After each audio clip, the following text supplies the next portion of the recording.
Good afternoon from the National Weather Service office in Lake Charles. I'm meteorologist Donald Jones, and this is your afternoon weather briefing for Friday, August 26th on Invest 99L. And we've seen a burst of convection recently on the eastern side of 99L just within the last couple of hours.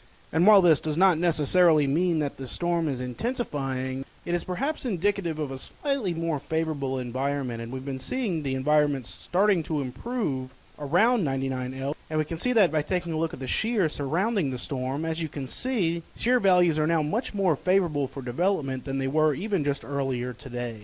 So it is possible that we could begin to see a few more bursts of convection as we go through the evening and overnight hours tonight, but we're still not anticipating any real significant development, at least not for the next couple of days. Here's a look at the National Hurricane Center's tropical weather outlook through Sunday, and as you can see, the Hurricane Center is giving 99L about a 30% chance of development into a named tropical system over the next 2 days.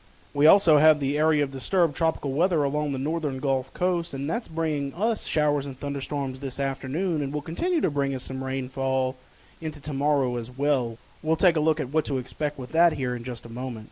Here's the National Hurricane Center's tropical weather outlook for the next 5 days, and as you can see, 99L jumps to about a 60% chance of development as we move between days 3 and 5. And that's because the storm will be moving into the more favorable southeastern Gulf of Mexico, where shear values are lower and water temperatures are warmer.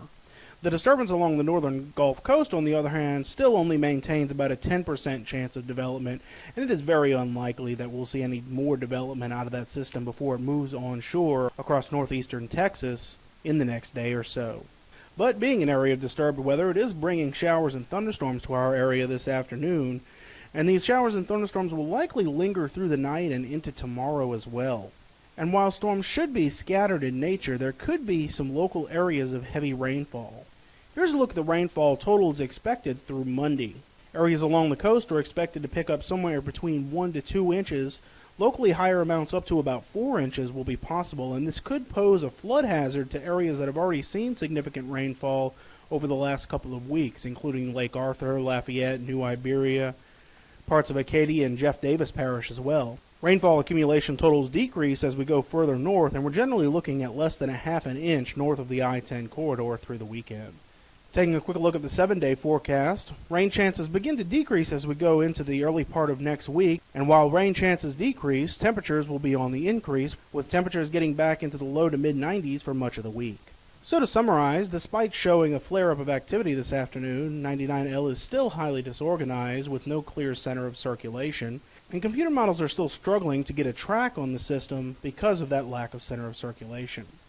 We don't expect any significant change in intensity overnight tonight, although there could be a few more flare-ups of showers and thunderstorms. We'd advise you to continue to stay up to date on this situation and be careful about where you get your weather information.